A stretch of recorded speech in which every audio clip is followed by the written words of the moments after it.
श्री शिवाय नमस्तुभ्यम दोस्तों। हर हर महादेव, जय महाकाल। मैं प्रतिभा शर्मा एक बार फिर से स्वागत करती हूँ आप सबका मेरे YouTube चैनल पर। दोस्तों, साल की नए साल की शुरुआत हो चुकी है और आज है पहला मंगलवार, साल का पहला मंगलवार, जो कि कहा जाता है कि बहुत ही विशेष दिन है हनुमान जी की पूजा के लिए। दोस्तों, अगर आपके जीवन में कई सारी परेशानियां हैं और कई सारी परेशानियों के लिए आपने बहुत सारे पूजन किए, बहुत सारे पाठ किए, उपवास किए, और फिर भी आपकी कोई इच्छा है, आपकी जो मनोकामना है वो पूर्ण नहीं हो रही है, आपकी जो मन की कामना है वह बहुत प्रयत्न करने के बाद भी पूर्ण नहीं हो रही है, आपकी मन की इच्छा जो है वो ईश्वर तक पहुंच नहीं पा रही है, आपने बहुत सारे व्रत कर लिए, आपने बहुत सारे पूजन कर लिए, लेकिन फिर भी महादेव तक आपकी बात नहीं पहुंच रही है, तो आपको अपनी इच्छा मनोकामना पूर्ति के लिए इस छोटे से उपाय को अवश्य करना चाहिए, जो कि बहुत ही सरल, बहुत ही आसान सा उपाय है। यहाँ पर हम कुछ चीजें उपयोग में लेने वाले हैं, जैसे कि लौंग, काला तिल और जो हमारा होता है खड़ा दाना काली मिर्च का। जी हाँ, आपको यहाँ पे पाउडर नहीं लेना है, खड़ा दाना काली मिर्च का। ये 3 चीजें लेनी है, लेकिन यहाँ पर मात्रा का विशेष ध्यान रखना है ना। और क्या होता है, जो हमारा काली मिर्च का दाना होता है वह लक्ष्मी प्राप्ति के लिए होता है। जो हमारी लौंग होती हैं वह भी विशेष करके होती हैं हमारे कि जो हम पूजन पाठ करते हैं उनमें विशेष करके लौंग का प्रयोग किया जाता है। और जो काला तिल होता है वो होता है शत्रु नाश के लिए। अगर आपके कोई शत्रु है, अदृश्य रूप से है, तो हम अपने पूजन में काली तिल का प्रयोग करते हैं, जो कि शत्रु नाश के लिए प्रयोग की जाती है। तो इस तरह मैंने आपको बताया कि काली मिर्च जो होती है वो लक्ष्मी प्राप्ति के लिए होती है, लौंग का जो हम प्रयोग करते हैं वो इच्छा पूर्ति, मनोकामना पूर्ति के रूप में किया जाता है, और काला तिल शत्रु नाश के लिए होता है। तो अगर अभी तक आपकी कोई इच्छा, कोई मनोकामना जो है वो अटकी हुई है, वो पूरी नहीं हुई है, तो इस उपाय को जरूर करना है। करना क्या है, आपने लेना है 7 लौंग। ध्यान रखिएगा कि लौंग जो है वो टूटी हुई ना हो, उनके फूल पूरे जुड़े हुए हों। तो गिन करके 7 लौंग लेनी है आपको। साथ ही साथ लेना है आपको 7 काले तिल के दाने, 7 काले तिल के दाने और 1 काली मिर्च का दाना। ये चीजें लेकर के आपको साथ ही साथ अपने घर से साफ शुद्ध तांबे के पात्र में 1 लोटे में जल लेकर के पहुंच जाना है आपको महादेव की शिवलिंग के पास में। ध्यान से सुनिएगा कि ये सारी चीजें आपको अपने राइट हैंड में रखनी है, यानी कि सीधे हाथ में ही रखनी है। उससे पहले, सबसे पहले मंदिर में पहुंच करके महादेव के ऊपर आपको 1 लोटा जल समर्पित करना है। श्री शिवाय नमस्तुभ्यम मंत्र का जाप करते जाइएगा, और जल समर्पित करने के बाद 7 लौंग, 7 काले तिल के दाने और 1 काली मिर्च का दाना, ये आपको अपने राइट हैंड में लेकर के जो कटी भाग होता है, यानी कि शिवलिंग पर जहाँ पर माँ पार्वती का स्थान होता है, उस स्थान पर आपने ये सारी चीजें हाथ में लेकर के मुट्ठी बंद कर लेनी है, और कटी भाग पर आपको स्पर्श करना है। स्पर्श करने के साथ ही आपको एक विशेष मंत्र का जाप करना है। वह मंत्र है ओम गौरी शंकराय नमः। 11 बार इस मंत्र का आपको जाप करना है।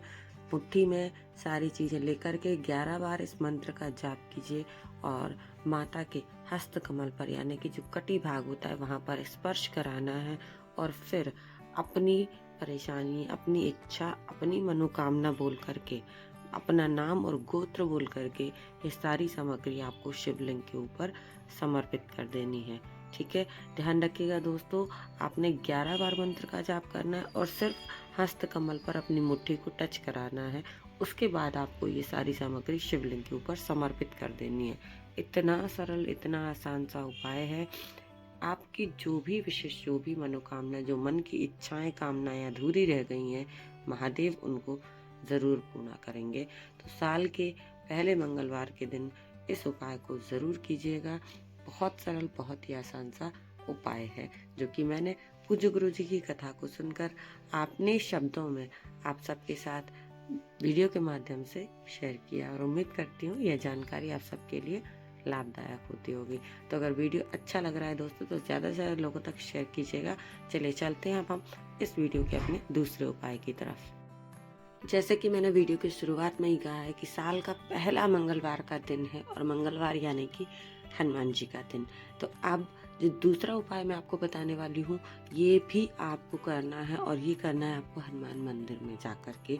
बहुत ही सरल, बहुत ही आसान सा उपाय है। अगर आपका जो है जीवन दुर्भाग्य से भर गया है, आपका कोई कार्य नहीं हो रहा है, हर कार्य रुकता ही जा रहा है, कितनी ही मेहनत कर ली है लेकिन दुर्भाग्य आपका पीछा नहीं छोड़ रहा है, कहीं न कहीं से कुछ लोग आपको पनौती कहने लग गए हैं, लोग आपके साथ रहना नहीं चाहते हैं, लोगों को ऐसा लगने लगा है कि इसके साथ मेरा हर काम बिगड़ जाएगा, घर के लोग आपको कोसने लग गए हैं, आपके जीवन में सिर्फ़ और सिर्फ़ नकारात्मकता रह गई है, तो ये उपाय आपको ज़रूर करना चाहिए आज मंगलवार के दिन, जो कि बहुत सरल, बहुत ही आसान सा उपाय है। दोस्तों, करना क्या है, आपने लेना है एक प्यारी सी सुंदर सी बेलपत्र, जो कि महादेव के शिवलिंग पर समर्पित होती है, कहीं भी आपको मिल जाएगी।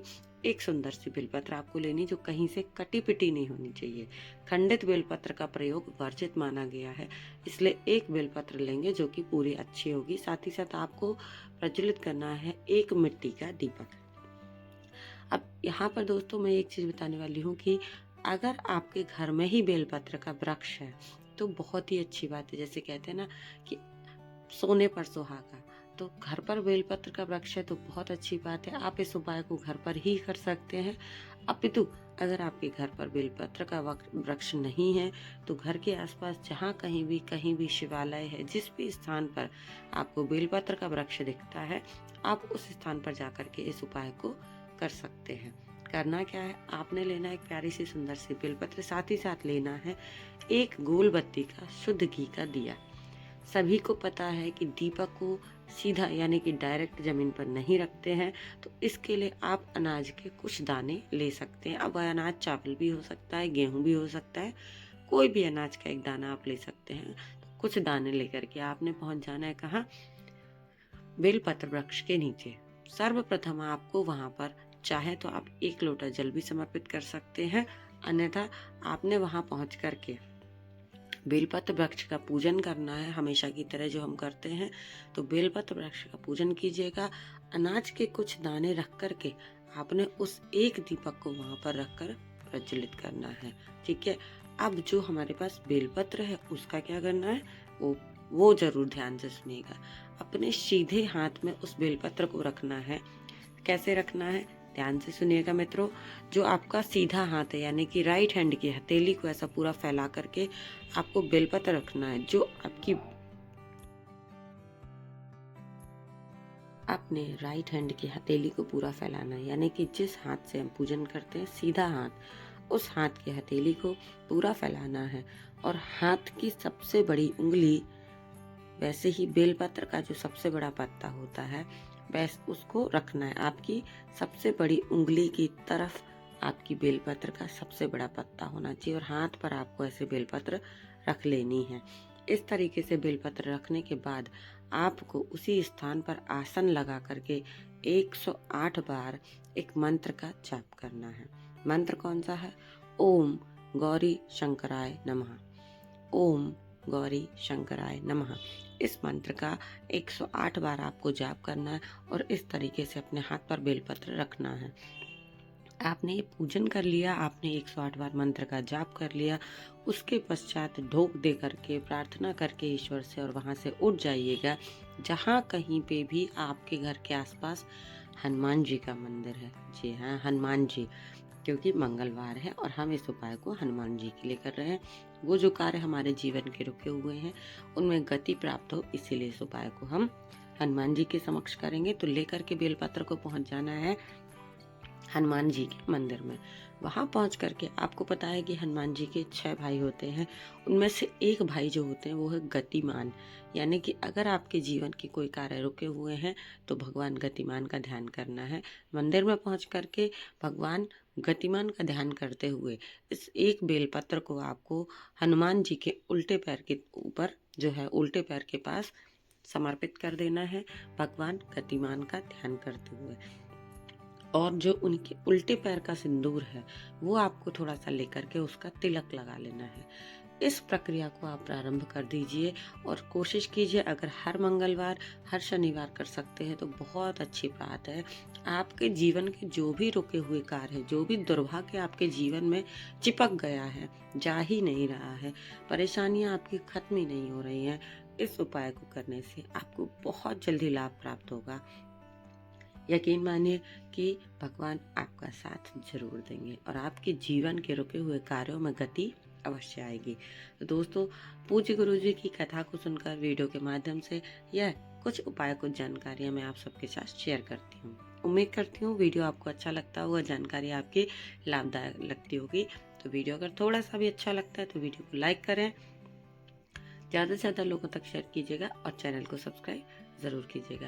पहली बार चैनल पर आए हैं तो बेल आइकन प्रेस करना ना भूलें, ताकि आने वाले हर वीडियो का नोटिफिकेशन आपको समय से मिलता रहे।